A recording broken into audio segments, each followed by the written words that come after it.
নমস্কার। আজ আমরা ডুব দেব ভগবদ্গীতার ষষ্ঠ অধ্যায়ে, যার নাম ধ্যানযোগ। এটা আসলে মনকে বশ করার একটা অসাধারণ গাইডবুক। চলুন দেখি হাজার হাজার বছর আগের এই জ্ঞান আমাদের আজকের এই অস্থির জীবনে কিভাবে শান্তি আনতে পারে। শুরুতেই একটা প্রশ্ন, যেটা খুব সহজ কিন্তু শায়দ সবচেয়ে কঠিন। মনকে কি সত্যি সত্যি নিয়ন্ত্রণ করা সম্ভব? আমাদের সবার মাথাতেই তো এই প্রশ্নটা ঘোরে, তাই না? গীতা ঠিক এই প্রশ্নটারই গভীরে আমাদের নিয়ে যাবে। তো আজকের এই যাত্রায় আমরা মূলত 6টা বিষয় নিয়ে কথা বলবো। প্রথমে জানব আসল যোগী কে, তারপর দেখব মন আমাদের বন্ধু না শত্রু, এরপর ধ্যান যোগের পথটা ঠিক কি সেটা বুঝব। অর্জুনের মনে যে সন্দেহ জেগেছিল সেটা নিয়েও কথা হবে। তারপর দেখব ব্যর্থতা নিয়ে ভয়ের কিছু আছে কিনা, এবং সবশেষে একজন শ্রেষ্ঠ যোগী ঠিক কি দেখতে পান। চলুন প্রথম পর্ব দিয়ে শুরু করা যাক। প্রকৃত যোগী কে? আচ্ছা, যোগী বললে আমাদের মাথায় যে ছবিটা ভেসে ওঠে, গীতা কিন্তু তার থেকে অনেক গভীর একটা সংজ্ঞা দিচ্ছে। চলুন আমাদের এই সাধারণ ধারণাগুলোকে একটু ভেঙে দেখা যাক। দেখুন, ভগবান শ্রীকৃষ্ণ এখানে যোগীর একটা অসাধারণ সংজ্ঞা দিচ্ছেন।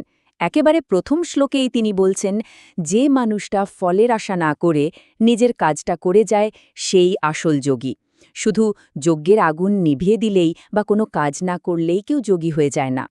চতুর্থ শ্লোকে ব্যাপারটা আরও পরিষ্কার করে বলা হয়েছে, যখন কেউ সব রকমের জাগতিক সুখের ইচ্ছা পুরোপুরি ত্যাগ করতে পারেন, তখনই তাকে বলা যায় যোগে স্থিত। এবার আসা যাক দ্বিতীয় পর্বে। আমাদের ভেতরের যে এত লড়াই, এত দ্বন্দ্ব, তার মূলে কে? আমাদের মন। আর এই মনই কিন্তু আমাদের সবচেয়ে বড় বন্ধু হতে পারে, আবার সবচেয়ে বড় শত্রুও। গীতার এই পঞ্চম শ্লোকটা দেখুন, কি দারুণভাবে এই ব্যাপারটা তুলে ধরেছে।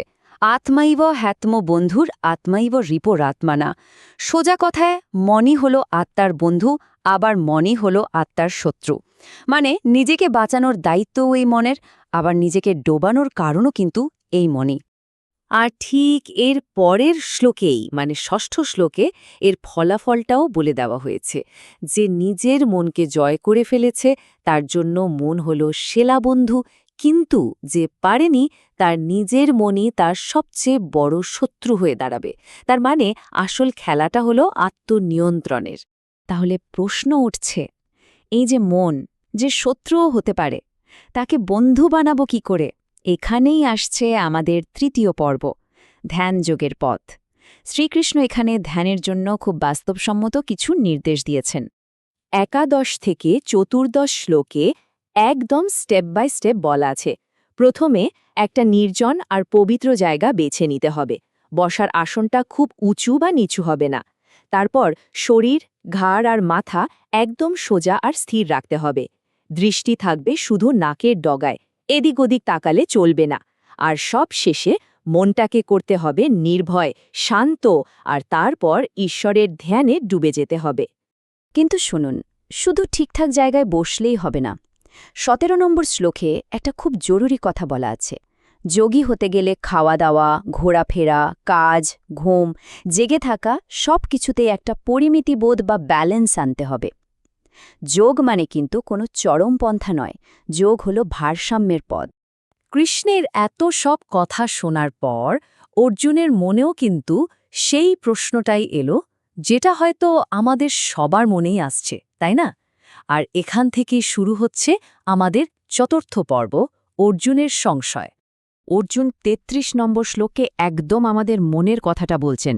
হে মধুসূদন, তুমি যে বলছো একটা স্থির শান্ত অবস্থায় থাকতে, এই মন যা চঞ্চল, তাকে নিয়ে এটা কি করে সম্ভব? আমি তো এর কোনো স্থায়িত্বই দেখতে পাচ্ছি না। আর এর পরে 34তম শ্লোকে অর্জুন সেই বিখ্যাত উপমাটা ব্যবহার করলেন। তিনি বলছেন, এই মন এত বেশি চঞ্চল, এত শক্তিশালী, যে আমার কাছে একে নিয়ন্ত্রণ করাটা বাতাসকে মুঠোয় ধরার মতনই কঠিন মনে হচ্ছে। কি অসাধারণ একটা সত্যি কথা, তাই না? অর্জুনের এই একদম বাস্তবসম্মত প্রশ্নের উত্তরে শ্রীকৃষ্ণ যা বললেন, তা আমাদের সবার জন্য একটা বিরাট ভরসার জায়গা। আর এটাই আমাদের পঞ্চম পর্ব, ব্যর্থতা নিয়ে কোনো ভয় নেই। ভগবান কিন্তু অর্জুনের কথাটাকে উড়িয়ে দিলেন না। 35তম শ্লোকে তিনি মেনে নিলেন যে হ্যাঁ, মন সত্যিই খুব চঞ্চল আর তাকে কন্ট্রোল করা কঠিন।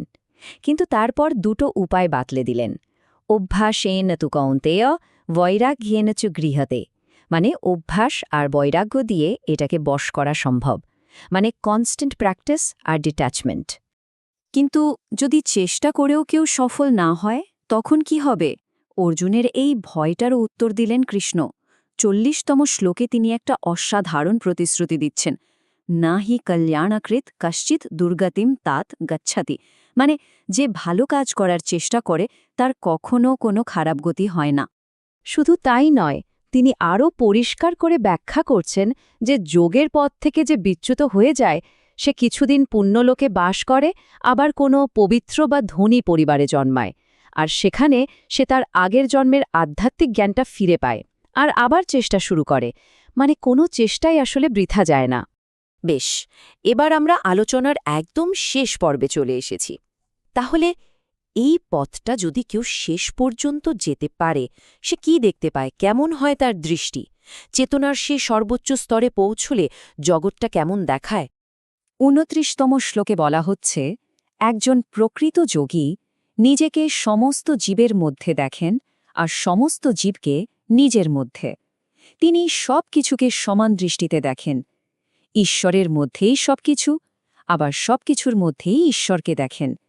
ভাবুন তো একবার, কি অসাধারণ একটা একতার অনুভূতি। আর এই যে একটা স্থির শান্ত মন, এটাকে বোঝানোর জন্য ১৯তম শ্লোকে একটা দুর্দান্ত উপমা ব্যবহার করা হয়েছে। যথা দীপ নিবাতাস্ত নিঙ্গতে, মানে ঠিক যেমন বাতাসহীন জায়গায় একটা প্রদীপের শিখা একদম কাঁপে না, স্থির হয়ে জ্বলে, একজন যোগীর মনও ঠিক তেমনই শান্ত আর অবিচল থাকে। ৪৬তম শ্লোকে শ্রীকৃষ্ণ তো একদম পরিষ্কার করে বলেই দিচ্ছেন যে একজন যোগী, তপস্বী, জ্ঞানী আর সকাম কর্মী এদের সবার চেয়ে শ্রেষ্ঠ, আর তাই তিনি অর্জুনকে যোগী হতে বলছেন।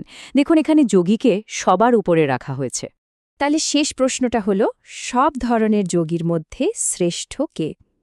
এই অধ্যায়ের একেবারে শেষ শ্লোকে, মানে ৪৭তম শ্লোকে ভগবান এর উত্তর দিচ্ছেন। তিনি বলছেন যে শ্রদ্ধা রেখে আমাতে মন দিয়ে আমার ভজনা করে সেই আমার মতে শ্রেষ্ঠতম যোগী। আর এটাই হলো ধ্যানযোগের চূড়ান্ত বার্তা।